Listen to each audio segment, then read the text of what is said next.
बुलढाण्यात नगरपालिकेची निवडणूक अत्यंत चुरशीची झाली आणि आपण पाहतोय यामध्ये शिंदेच्या शिवसेनेच्या उमेदवार आहे पूजाताई संजय गायकवाड यांचा विजयी झालेले आहेत। आपण थेट त्यांच्याशी बोलण्याचा प्रयत्न करूया। संजू भाऊ आपल्या सोबत आहेत, बुलढाण्याचे आमदार। भाऊ, काय सांगणार, पहिली प्रतिक्रिया, विजय तुम्ही प्राप्त केला? हा बुलढाणेकरांनी विकासावर ठेवलेला विश्वास आहे। आम्ही केलेला विकास हा सार्थकी ठरला। लोकांनी विरोधी पक्षाचे सगळे पक्ष एकत्र झाले तरी सुद्धा लोकांनी त्यांच्या अपप्रचार जनता बळी पडली नाही आणि आमचा अतिशय त्याला काय म्हणतो अभूतपूर्व असं बहुमत आणि 4,780 मतांचा लीड, इतका मोठा मताधिक्य आमच्या पदरामध्ये टाकलं। आम्ही जनतेचा विश्वास सार्थक ठेवू।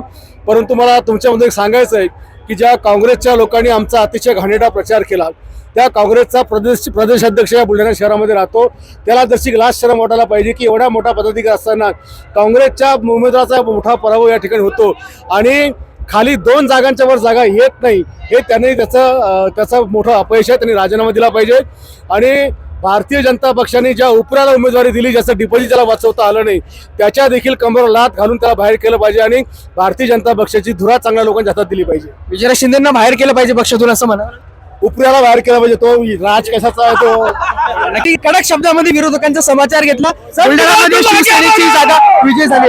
story.com साठी अभिषेक वर्मा, बुलढाणा।